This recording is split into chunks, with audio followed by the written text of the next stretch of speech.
د برهان الدین رباني د حاکمیت وروستۍ پرده. رباني چې د اهل وقت شورا تر مضر فیصلې وروسته ځان د افغانستان قانوني جمهور رئیس باله، د حاکمیت ساحه یې ډیره محدوده شوه، یعنې د ارګ څخه تر دې مزنګ پورې په غرب او جنوب کې د شهدای صالحین تر قلاچې پورې او ختیځ ته تر قلعه زمان خان نه ورپورته کېده. د کابل په ښار بالا حصار او مرنجان غونډۍ او زاړه مکرویان د دوستم حاکمیت و، او تر دې مزنګ پورته تر کوټ سنګي د کارتو په شمول دارالمان د هزارګانو تر ولکې لاندې و، او ختیځ ته له پلچرخي څخه تر چهاراسیاب پورې د ګلبدین د حاکمیت ساحه وه. رباني د شوراو په جوړولو کې ډیر ماهر و، او د یو ساده کار لپاره به یې شورا جوړه کړه، او بیا به یې د هغو په وسیله خپل مطلوب کار پې تصویب کړ. دی چې د ګلبدین د حکومت او صدارت څخه ناراضه شوی و، نو د جلال آباد د علماو او روحانیونو په شورا کې چې دا هم د جوړه کړې وه، یو عجیب تصویب اعلان کړ.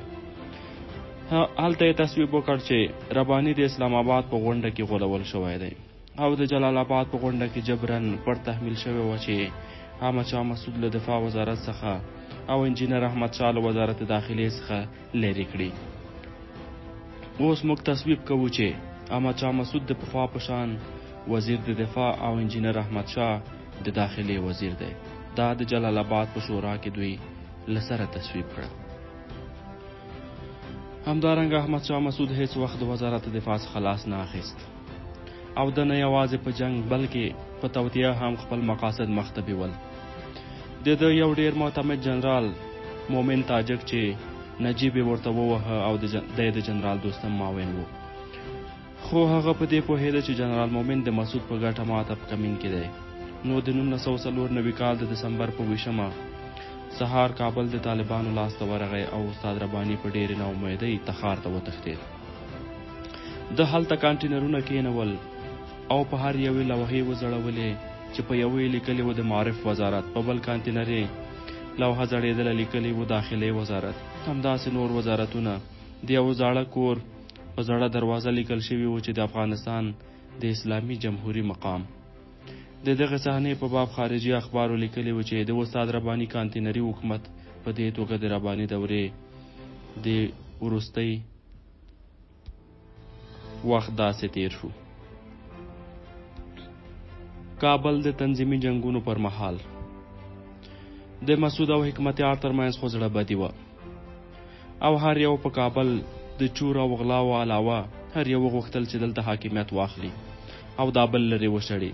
هر څه چې رشید دوستم او د ازبک ملیشه وه، هغه خو د ببرک کارمل او نجیب له وخت څخه په داړه مارۍ او لوټمارۍ عادت و، او نجیب به هم هر ځای چې سخت تهدیدېده نو د دوستم ملیشې به هلته استول کېدې. څرنګه چې کابل ته دا درې مسلح قوتونه مسعود، دوستم او حکمتیار په یوه وخت راورسېدل، نو یو د بل په وړاندې لکه وحشي پړانګان پنجې ولګولې او د اور او وینو باران یې جوړ کړ چې د کابل عام بې دفاع خلک پکې وسوځېدل. بالاخره په یوه وخت دا درې قوتونه راورسېدل، خو د مسعود پنجشیریانو او د دوستم ازبکانو د ښار هغه برخه چې دولتي موسسې او آباد کورونه پکې واقع وو په لاس ورغلل، او په یو خاص لیونتوب یې په چور لاس پورې کړ. د تنظیمي حاکمیت په پیل کې د ټولو خونړۍ جنګونو غایه دا وه چې هر یو د خپل رقیب او حریف څخه وړاندې کابل ته ورسیږي چې چور څخه ډیر څه ترلاسه کړي.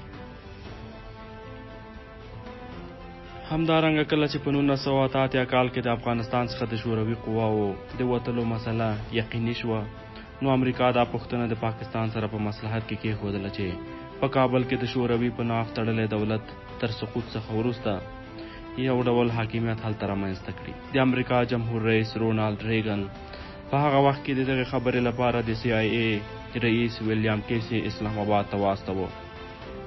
هغه د ضیاء الحق سره په داسې حال کې وکتل چې د پاکستان د ISI یعنی جاسوسي سرویس رئیس اختر عبدالرحمن هم حاضر و. ویلیام کیسي تر لنډې مقدمې وروسته وویل امریکا غواړي په افغانستان کې یو پراخ بنسټه حاکمیت رامنځته کړي، څو په هغه هیواد کې ټول اقلیتونه په هغې کې برخه ولري او په ډیموکراسۍ یو د بل حقوقو ته احترام وکړي. خو اختر عبدالرحمن هغه ته وویل افغانستان یو مذهبي مملکت دی، هلته چې مذهبي حاکمیت نه وي بل ډول حاکمیت خلک نه مني. ویلیام کیسي ورته وویل هغو ته ډیموکراسي نابلده نه ده، ځکه چې د پاچا امان الله په وخت کې هغوی ورسره اشنا شوي دي. مذهبي شؤونات باید جدا احترام شي. خو په دغسې یو حاکمیت کې د اخوان المسلمین د رخنې څخه تاسې تشویش نه لرئ. اختر عبدالرحمن په باز کې عصبي شانته و. وروسته یې ویلیام کیسي ته وویل امریکایان باید د افغانستان مسله پاکستان ته خوشي کړي، ځکه د شوروي په تضعیف یا له منځه وړلو کې د پاکستان ستړیا حقوزامه باید افغانستان پاکستان ته په لاس کې ورکړه شي. ویلیام کیسي پټه خوله ضیاء الحق ته وکتل. هغه چې پټه خوله ناست و صرف اختر عبدالرحمن ته یې وویل چې ته نه باید جدي شي.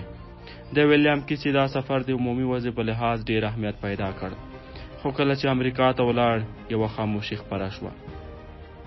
په دې پسې د همدغه کال د اګست په 18 د پاکستان دیکتاتور جمهور رئیس ضیاء الحق، اختر عبدالرحمن، 8 جنرالان او په اسلام آباد کې د امریکا سفیر الوتکې په حادثه کې له منځه ولاړل. او د دغه وژلو انګیزه داسې وښول شوه چې جنرال ضیاء الحق او اختر عبدالرحمن د افغانستان آینده حاکمیت په برخه کې اخوانیانو ته موقع ورکوله.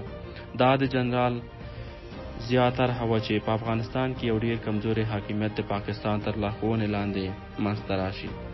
دا کار هغه وخت کېدی شي چې د افغانستان اردو منحل اقتصادي او فرهنګي بنسټونه له منځه ولاړ شي او افغانستان کاملا د احتیاج په حالت کې ودرېږي.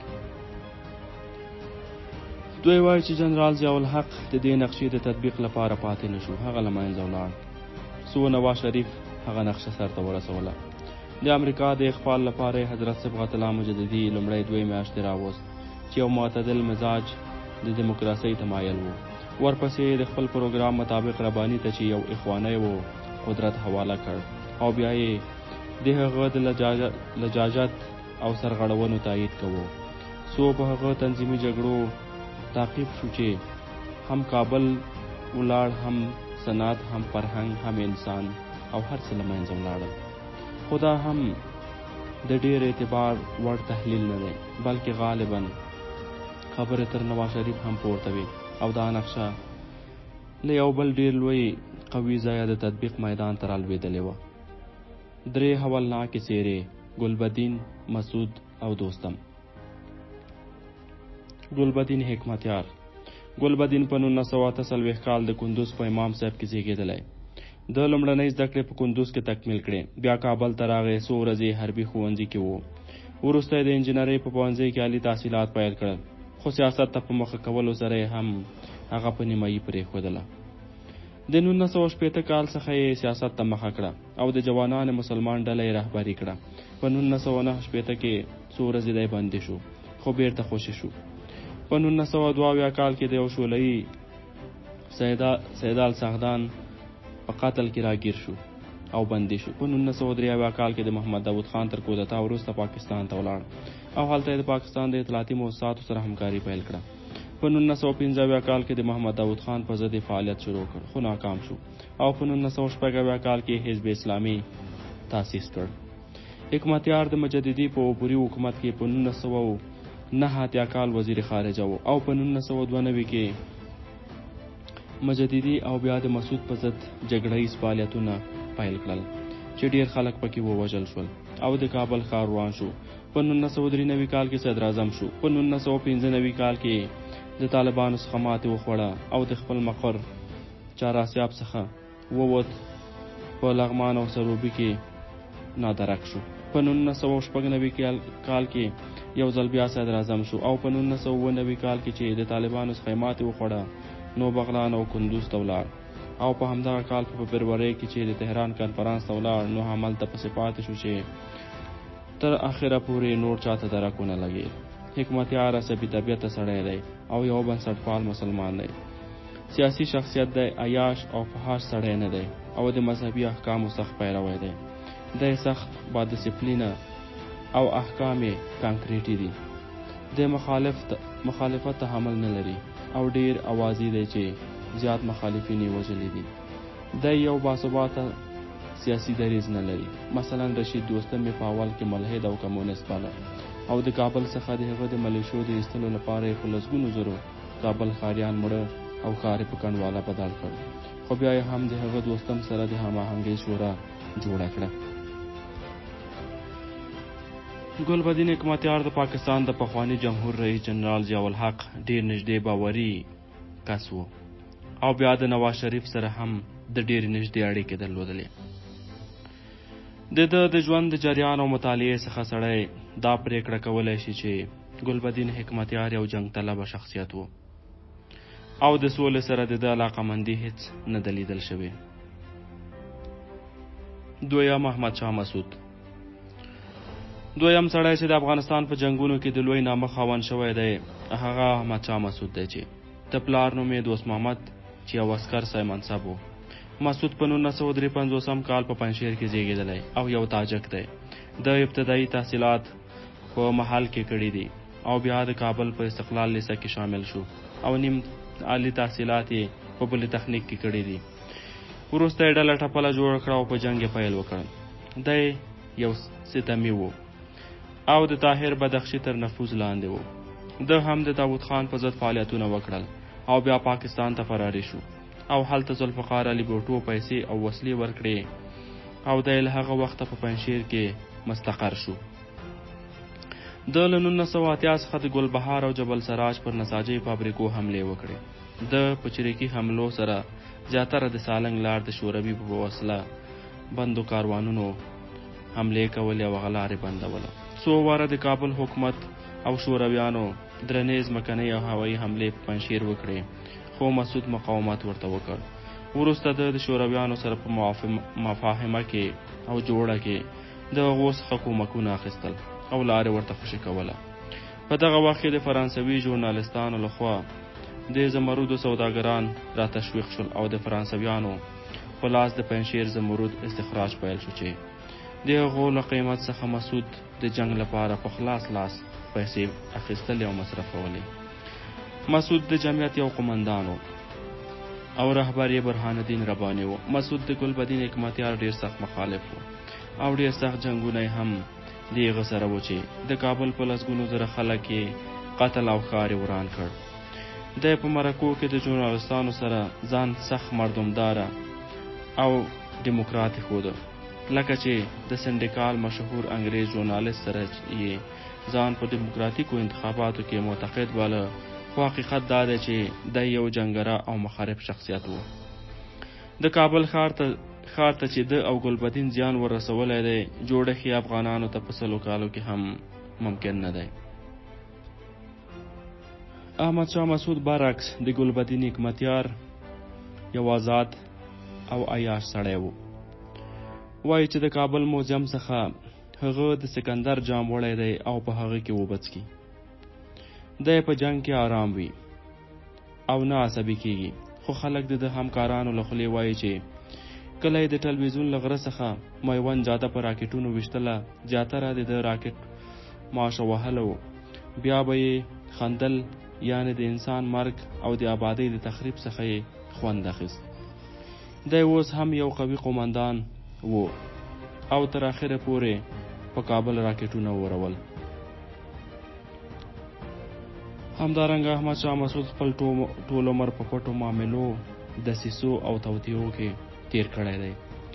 د جنگ ته ډیره علاقه ښودله، تر څو له هغې لارې خپلې شخصي ګټې ترلاسه کولې. د کسانو لارې نیولې، خلک یې لوټل، خلک یې وژل، کورونه یې لوټ کړي او تر خپل وسې پورې خلکو ظلم کړی او خلک یې وژلي دي.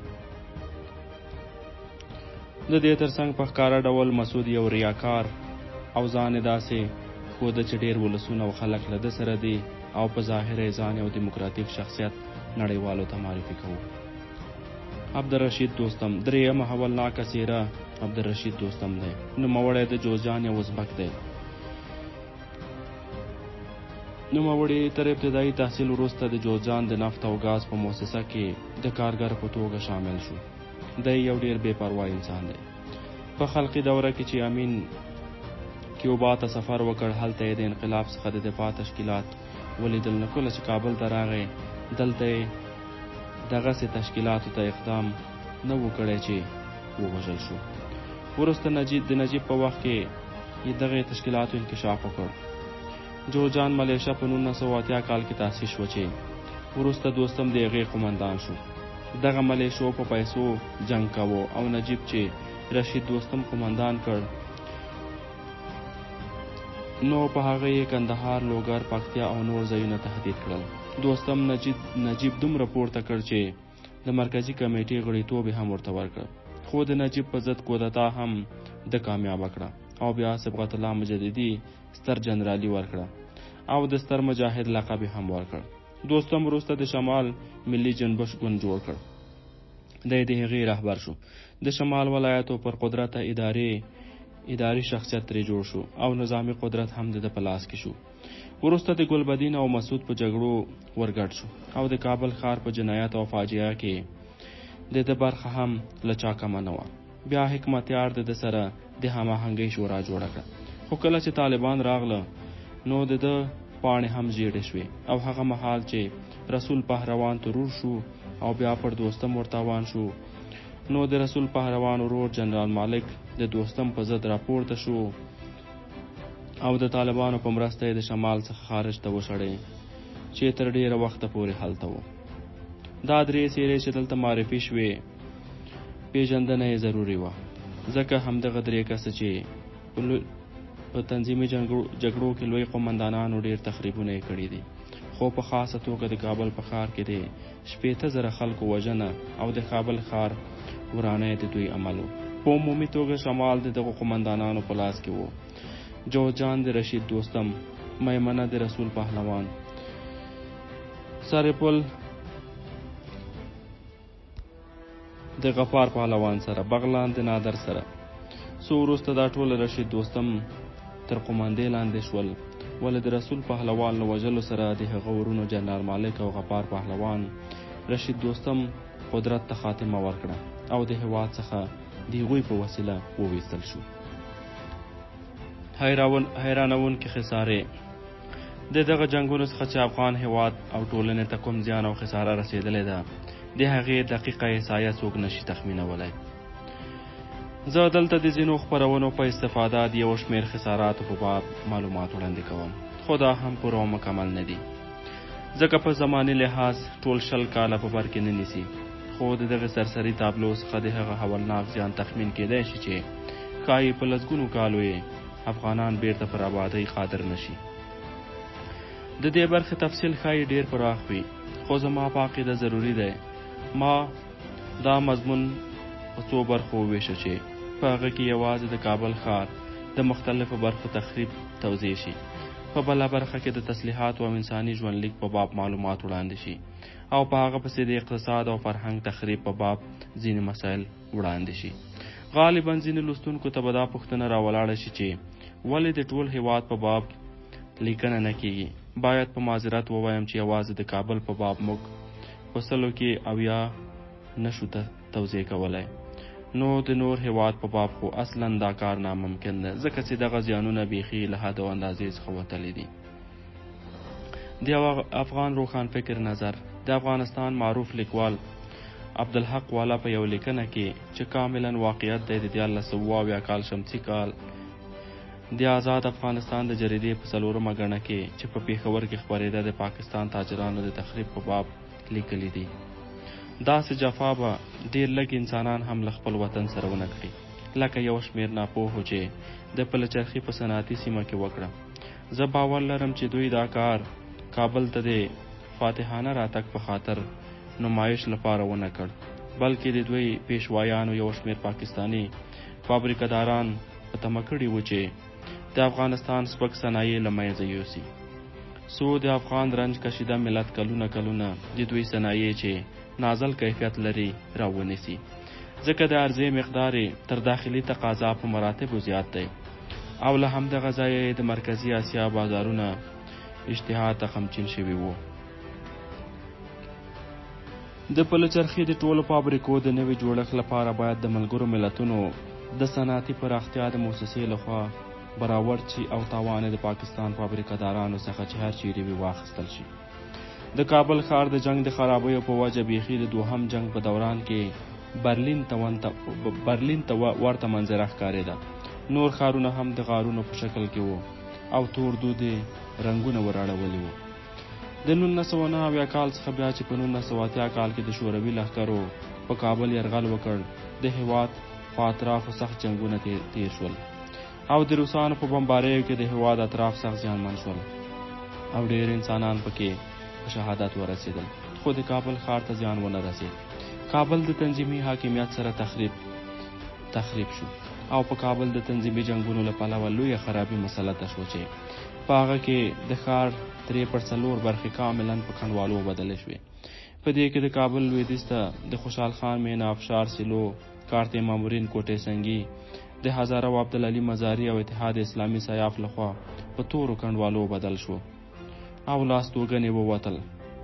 خلک پکې ووژل شو، کورونه یې لوټ شول، بې ناموسۍ خلکو ته ورسېدې.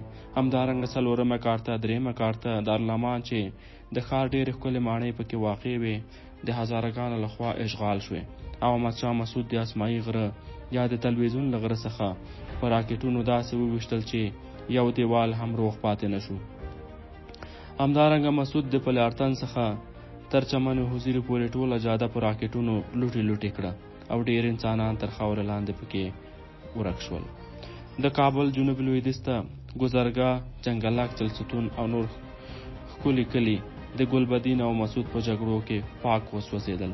همدارنګه کابل ختیځ ته شاه شهید، سید نور محمد شاه مینا، رحمان مینا او بګرامي د هغو له فابریکو سره د ګلبدین او مسعود په راکټونو کې ټوټه شوې.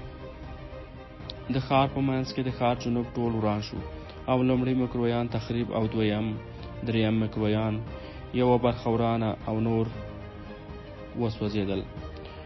دومره په وحشت کې غرق شوي وو چې په تخریباتو یې لاس پورې کوي، انسانان یې وژل، کورونه یې ورانول. خلاص دا چې ښار بالکل پر سینه پرېوت، برېښنا ولاړه او د څښلو اوبو سیستم یې یو مخیزه له منځه یوړ. د تنظیمي جنګونو سره د ښار امنیت بالکل له منځه ولاړ او د مسعود، ګلبدین، دوستم، سیاف او مزاري خلکو د دفترونو سامانونه او لوازم یو مخیزه لوټ کړل او بیا یې د خلکو کورونو ته لاس ور واچو او هر چا به د یوې لارې څخه مالونه د خلکو راګرځول، اخیستل به یې او بیا به یې شمال او ختیځ ته ورسره وړل. غلا دومره عامه شوه چې د چرګې څخه نیولې تر انسان پورې به غلا کېده او هزارهګانو د خلکو په سرونو کې میخونه ورټک وهل او نور هر یو د خپلې وحشتناکې سلیقې سره انسانان په قتل رسول. رحم او عاطفه ناپېژنده وه او یوازې غضب، وحشت حاکمیت درلود. شوروي قواو چې په افغانستان تېری وکړ شمېر د 1,10,000 څخه تر 1,10,000 پورې رسېده. په جنګونو کې 300 مګ جټ الوتکو او 600 هلیکاپټرونو څخه کار اخیسته. په هغه وخت هم خلکو ته سخت زیانونه ورسېدل. په عامو خلکو باندې د ظلم او وحشت د دې دواړو ترمنځ کوم خاص توپیر نه و. د افغانستان په جګړه کې د شوروي عسکرو د مړو شمېر له 14,000 څخه تر 15,000 پورې ښودل شوی دی. د ژوبل شویو یا د ټپیانو عسکرو شمېر 30,000 او د نادرکه شویو عسکرو شمېر 310 تنه ښودل شوی. په مجموعي توګه په دې جنګ کې د شورویانو له 2 څخه تر 250 جټ الوتکې او هلیکاپټرونه، 600 ټانکونه، 850 نفر وړونکي زغروالې واسطې، 950 ډول توپونه، 6,000 ارادې لارۍ له منځه تللي دي. په دې جګړه کې په لسګونو زره افغانان هم وژل شوي دي. دغه جګړه چې خواوشا 10 کاله یې دوام وکړ، د شوروي د نویو عسکرو د زړو پر ځای به پکې راتلل. په مجموعي توګه 1 میلیون شوروي عسکرو په دغه جګړه کې برخه اخیستې ده چې په دغه 10 کلونو کې به یې ځینې تلل او نوي به راتلل. دا خو د شوروي د زیان برخه وه چې د خپله لاسه ورپېښه وه. په داخل کې 1.5 میلیون افغانان قتل شوي وو. تقریبا 15 میلیونه د هېواد څخه مهاجرت ته اړ شوي وو او په عمراني لحاظ هم دا یو ډېر سخت او نه جبرانېدونکی زیان و. د افغانستان په جګړه کې د شوروي او امریکا لخوا مجموعاً 180 میلیارده ډالر مصرف شوي دي چې 95 میلیارده شوروي او 65 میلیارده د امریکا او سعودي عربستان لخوا لګول شوي دي. یو چا په تخمیني توګه یو حساب کړی دی چې خساره تر ودانۍ په لږ مصرف سر ته رسیږي او هغه خساره چې $1 واخلي په $10 بیرته ودانېږي. په دې توګه نو $160 میلیارده چې د افغانستان په تخریب کې مصرف شوي دي که په 10% محاسبه وکړو نو د آبادۍ لپاره یې $1600 میلیارده ورته پکار دی چې دا چې دا مرستې ناممکن دي او نه ترلاسه کېږي چې افغانستان ته ورسول شي نو ښایي په 20 کاله یا تر دې په ډیر وخت کې بیرته دغه ځایونه هغسې نشي کوم ډول چې پخواله وو. همداراز ویل کېږي د 1988 کال په جګړو کې د وژل شوي افغانانو د سر کوپړۍ یا جمجمې که چېرته د یو بل اړخ سره څنګ په څنګ کېښودل شي ممکن تر 500 کیلومتره پورې واټن ونیسي. افغانستان د نورو هیوادونو په مقایسه یو درنده صدمه لیدلې ده. مثلا د شوروي په 2م نړیوال جنگ کې له آلمان سره په هرو 9 تنو کې 1 تن تلفات لیدلې دي. آلمان په هرو 10 تنو کې 1 تن له لاسه ورکړی. همدارنګه د ایران او عراق په جنگ کې د هرو 10 تنو څخه 1 تن او عراق د هرو 12 تنو څخه 1 تن تلفات درلودل. خو افغانستان په دې جنگ کې د هرو 15 تنو څخه 1 تن تلفات درلودل. په اقتصادي برخه کې تر 2000 زیاتې مؤسسې ورانې شوې او ماشینونه د پیښور په کارخانو کې په کباړ ډول خرڅ شول. لویه مطبعه د ماشینانو سره ټوټه شوه او ماشین خانې ونړېدې. د جنګلک فابریکه د ګلبدین حکمتیار نفرو خلاصه او په لاریو کې پاکستان ته یوړله.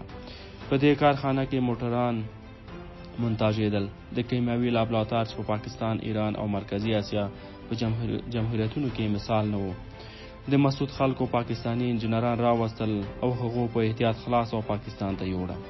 همدارنګه د اکاډمۍ علوم لابراتوارونه ټول پاکستان ته نقل شول او د دې مسؤل احمد شاه مسعود او شورای نظار و. ډیر مسایل شته چې موږ اوس د هغه لپاره حاضر جواب نشو ویلی چې ولې پاکستانی سوداګرانو دلته د خلکو څخه زاړه کباړونه د خلکو سره د نویو په پرتله 1.5 چند قیمت اخیستل او خلک به د مکرویانو د تخانو سیستمونه ورانول او زاړه کباړونه به پاکستان ته وړل. بل ځای د پستې او شیرین بویي ریښې تر اصل پستې او شیرین بویي په 2 چنده لوړ قیمت اخیستې چې په دې توګه د پستې او شیرین بویي ځنګلونه وچ شول. په پای کې د انساني مړو هډوکي رانیول او وږي افغانانو د پلار او نیکه له قبرونو څخه هډونه ایستل او پاکستان ته به یوړل.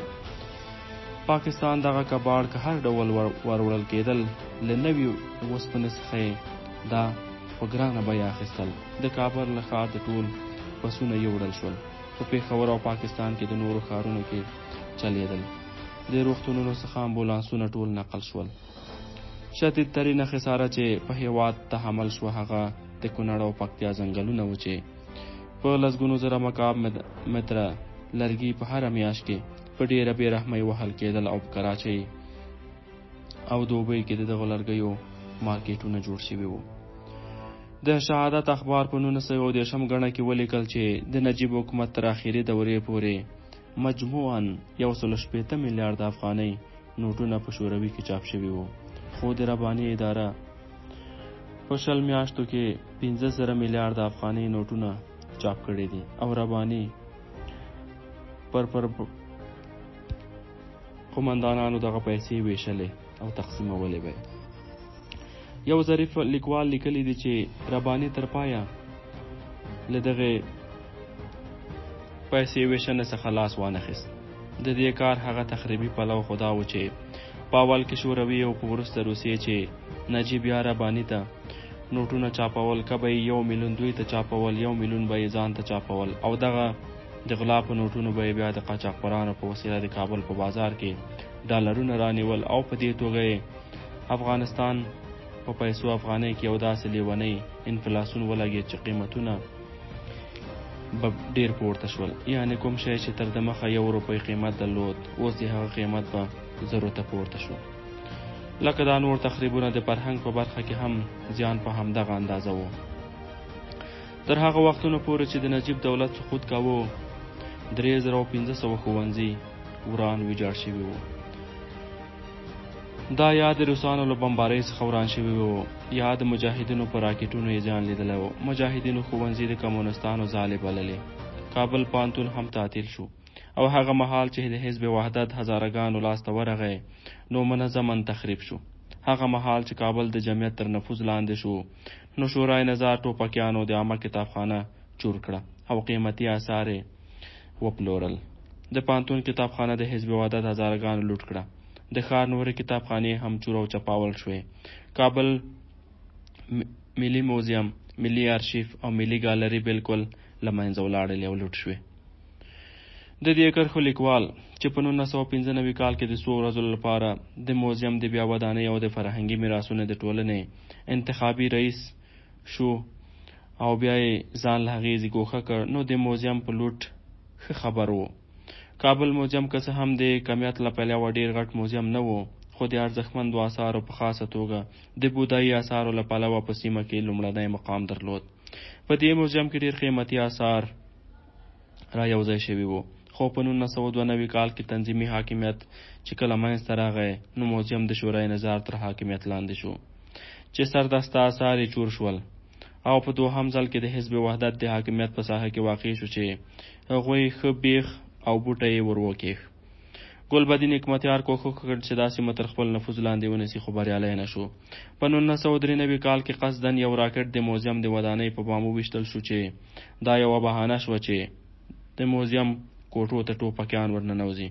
په دې وار کې د قبل تاریخ آثارو ته زیان ورسېد، خو ځینې د سکو کتلاکونه چې زیاتره یې طلایي سکې وې چور شوې.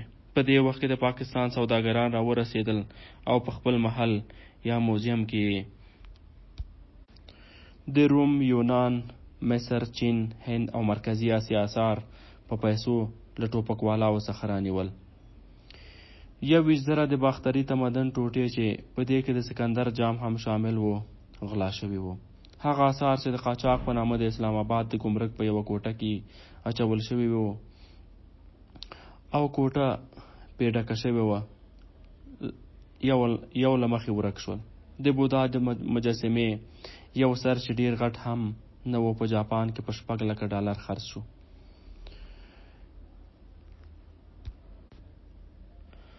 سره له دې چې یونسکو ته خبر ورکول شو چې د افغانستان د موزیم آثارو خرڅول او رانیول دې بند شي، خو یونسکو په دې باب جدي اقدام ونه کړ. او زه د دې کرښو لیکوال چې د فرهنګي میراثونو رئیس وم د جمعیت د ځینو مشرانو لخوا تر انتقاد لاندې شوم چې ولې یونسکو ته خبر ورکړی او دا خو د مجاهدین غله ور معرفي کړي دي، په داسې حال کې چې په دغه کار کې رښتیا د دوی څیره رسوا او څرګنده شوه. په دې توګه په ملي ارشیف کې ډېر لیکلي قیمتي اسناد پراته و چې دا هم د جمعیت د شورای نظار غړو یوړل او په پاکستاني سوداګرانو یې خرڅ کړل. نور هم موزیم چې تر $1,000,000,000 هم زیات قیمت و نیشت او نابود کړ. د هغه آثار بیا څوک افغانستان ته ورکوي. دغه آثار یو په بل پسې نابود شول او په ګاونډیو یې وپلورل. د تنظیمي جګړو په لړ کې ټولنې په عموم ډول دغسې زیان لیدلی، نو موږ پرېکړه کولی شو چې د تنظیمي جنګونو زیان له محاسبې او اندازې وتلی دی.